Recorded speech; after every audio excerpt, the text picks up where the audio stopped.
بسم اللہ الرحمن الرحیم۔ السلام علیکم دوستوں، میں ہوں ادریس خان۔ آپ میرا یوٹیوب چینل دیکھ رہے ہیں۔ وہی ہوا جس کا ڈر تھا۔ آج حامد میر صاحب نے اپنے کالم میں بڑا انکشاف کر دیا ہے، جس کے اندر وہ کہتے ہیں کہ جنرل باجوہ صاحب جو ہے عمران خان صاحب سے مل کر جو ہے وہ کشمیریوں کا سودا کرنے جا رہے تھے۔ عمران خان کی اجازت کے بعد انہوں نے کشمیریوں کا سودا کیا، کشمیر کا سودا کیا، یہاں تک کہ وہ پاکستان میں ایک اور راہداری بھی کھولنے جا رہے تھے، اور اس کے ساتھ ساتھ مودی صاحب کو بھی پاکستان جو ہے وہ لے کر آنا چاہتے تھے، اور اس کے اوپر وہ کام بھی کر چکے تھے۔ تو وہ اپنے کالم میں کیا لکھتے ہیں وہ میں آپ کو بتاتا ہوں۔ حامد میر صاحب لکھتے ہیں کہ کہانی تو ابھی شروع ہوئی ہے، ایک نامکمل کہانی نے اتنا ہنگامہ کھڑا کر دیا ہے، جب یہ کہانی انجام کو پہنچے گی تو کیا ہوگا۔ اس کہانی کے دو مرکزی کردار آج کل ایک دوسرے کے بارے میں تھوڑا تھوڑا سچ بول رہے ہیں۔ دونوں نے پورا سچ بول دیا تو پھر دونوں ہی بڑی مشکل میں پھنس جائیں گے، آپ سمجھ گئے ہوں گے۔ اس نامکمل کہانی کا ایک کردار عمران خان اور دوسرا کردار جنرل ریٹائرڈ قمر جاوید باجوہ ہیں۔ یہ دونوں ہی اپنے آپ کو بہت چالاک اور باقی سب کو بے وقوف سمجھتے ہیں۔ دونوں نے اپنے اپنے مفادات کے تحت ایک دوسرے سے دوستی کی، پھر یہ دونوں ایک دوسرے کو استعمال کرتے کرتے آپس میں لڑ پڑے۔ دونوں کی لڑائی میں پاکستان کا بہت نقصان ہوا۔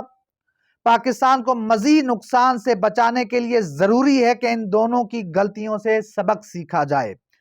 باجوہ صاحب کی سب سے بڑی غلطی یہ تھی کہ انہوں نے بطور آرمی چیف اپنے حلف کی خلاف ورزی کرتے ہوئے 2017 میں سیاست میں مداخلت شروع کر دی۔ ایک طرف انہوں نے اس وقت کے وزیر اعظم شاہد خاقان عباسی کو قابو کر کے فاٹا کو خیبر پختونخوا میں ضم کرایا، دوسری طرف بھارت کے ساتھ بیک چینل کھول دیا۔ شاہد خاقان عباسی کی کمزوری سے باجوہ صاحب کے حوصلے بلند ہو گئے۔ یہ بتانے کی ضرورت نہیں کہ باجوہ صاحب نے 2018 میں عمران خان کو کیسے وزیر اعظم بنوایا۔ 2018 کے الیکشن میں دھاندلی اور میڈیا کی زبان بندی کا میں عینی شاہد ہوں۔ عمران خان کو وزیر اعظم بنانے کے بعد وہ پنجاب اور خیبر پختونخوا میں اپنی مرضی کے وزرائے اعلیٰ لانا چاہتے تھے، لیکن خان صاحب نے ان کی مرضی نہ چلنے دی۔ خان صاحب نے باجوہ کو پنجاب اور خیبر پختونخوا کے معاملات سے دور رکھنے کے لیے انہیں بھارت کے ساتھ بیک چینل مذاکرات جاری رکھنے کی اجازت دے دی۔ اس بیک چینل کے تحت نومبر 2018 میں کرتارپور راہداری کا سنگ بنیاد رکھا گیا۔ فروری 2019 میں مقبوضہ کشمیر کے علاقے پلوامہ میں ایک خودکش حملے کے بعد بھارت نے پاکستان کے علاقے بالا کوٹ پر فضائی حملہ کر دیا۔ پاکستان ایئر فورس نے بھارت کے فضائی حملے ناکام بنا دیے اور ایک بھارتی پائلٹ ونگ کمانڈر ابھی نندن کو گرفتار کر لیا۔ امریکی صدر ٹرمپ کی مداخلت پر پاکستان نے بھارتی پائلٹ کو رہا کر دیا۔ اس دوران جون 2019 میں ISI کے سربراہ سید عاصم منیر کو اچانک تبدیل کر دیا گیا، کیونکہ وہ عمران خان کو بھی ناپسند تھے اور باجوہ صاحب کے بیک ڈور چینل کے لیے بھی نامناسب تھے۔ ان کی جگہ فیض حمید کو لایا گیا۔ انہی دنوں جنرل باجوہ نے ایک بریفنگ میں بتایا کہ بھارت کے ساتھ کوئی بریک تھرو ہونے والا ہے۔ 25 جولائی 2019 کو میں نے اپنے جنگ کے کالم میں خبردار کیا کہ مودی پر اعتماد نہ کیا جائے۔ مودی پاکستان کو گھیر کر کشمیر پر ڈپلومیٹک سرنڈر کرانا چاہتا ہے۔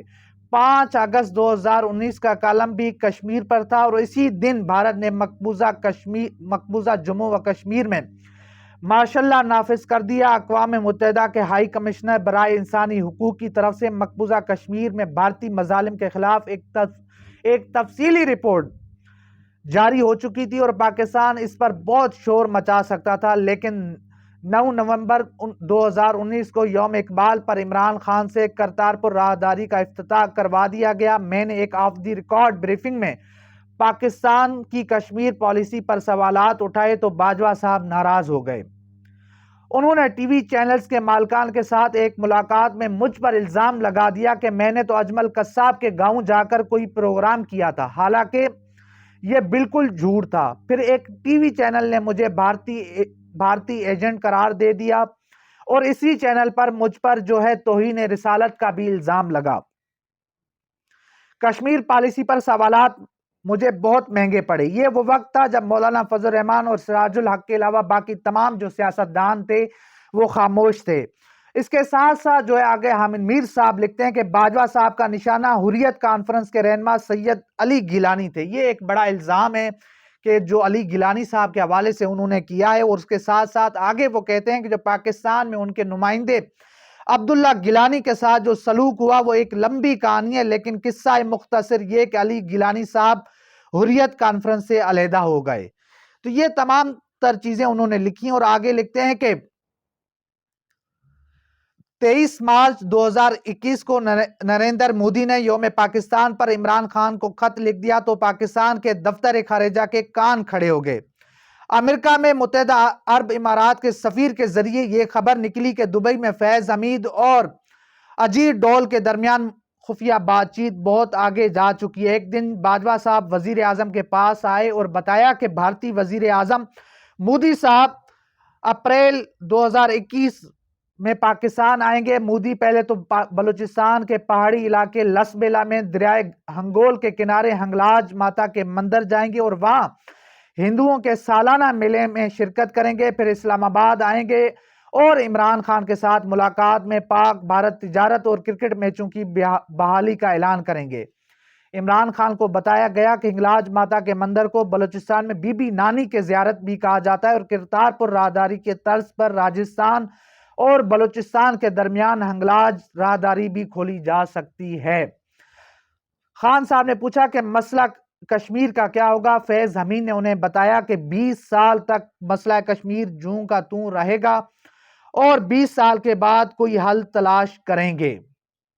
یہ وہ موقع تھا جب وزیر خارجہ شاہ محمود قریشی صاحب نے خان صاحب کو خبردار کیا کہ پاکستان میں ایک پارلیمنٹ بھی ہے، ہم وہاں کیا جواب دیں گے؟ ہم نے الیکشن بھی لڑنے، ہم پر کشمیر فروشی کا الزام لگ جائے گا۔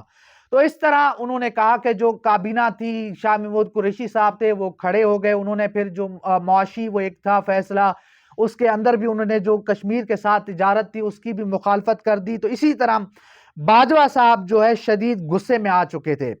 انہوں نے خان صاحب سے شکایت کی کہ ہم نے جو بھی کیا آپ سے پوچھ کر کیا۔ خان صاحب نے کہا فکر مت کریں، ذرا آہستہ چلیں اور اپوزیشن کو اندر کر دیں۔ شاہ محمود قریشی نے باجوہ صاحب کا غصہ ٹھنڈا کرنے کے لیے انہیں دفتر خارجہ بلایا اور بتایا کہ جب تک بھارت 5 اگست کے اقدامات واپس نہیں لیتا تو بھارت کے ساتھ تعلقات کی بحالی کو پاکستان کی شکست سمجھا جائے گا۔ اور اسی طرح جو آگے جا کے عمران خان صاحب نے ایک تقریر کی، اس کے اندر جو انہوں نے باتیں کی، جو انہوں نے کشمیر کے حوالے سے اقوام متحدہ کی جو موقف کو دہرایا، تو اس کے بعد جنرل باجوہ صاحب مایوس ہو گئے اور انہوں نے وہ بلکہ جو ہے مودی صاحب کو یہ یقین دلاتے رہے کہ جو بیک چینل جو رابطے چل رہے تھے، جو ملاقاتیں چل رہی تھی، جو ایک طرح سے رابطے تھے، انہوں نے کہا کہ آپ بے فکر ہو جائیں، انشاءاللہ آگے کوئی نہ کوئی اس کا جو حل نکل آئے گا۔ تو اسی طرح یہ تمام چیزیں ہوتی رہیں۔ اس کے بعد جو ہے 2022 میں عمران خان کے خلاف تحریک عدم اعتماد آئی تو باجوہ کو ایک اور ایکسیشن کے ساتھ ساتھ ان کی تمام باتیں ماننے کے لیے تیار ہو گئے۔ باجوہ صاحب اپنے ہی لائے ہوئے وزیر اعظم کو ہٹانا نہیں چاہتے تھے، صرف جھٹکا دینا چاہتے تھے، لیکن جھٹکا ذرا شدید ہو گیا۔ خان نے بھی جوابی جھٹکے دینے شروع کر دیے اور لڑائی دونوں کے قابو سے باہر ہو گئی۔ اس لڑائی میں ہم سب کے لیے ایک سبق ہے۔ 2018 کے الیکشن میں دھاندلی نے ایک گندا کھیل شروع کیا جس کے نتیجے میں ابھی تک سیاست میں گندگی پھیلی ہوئی ہے۔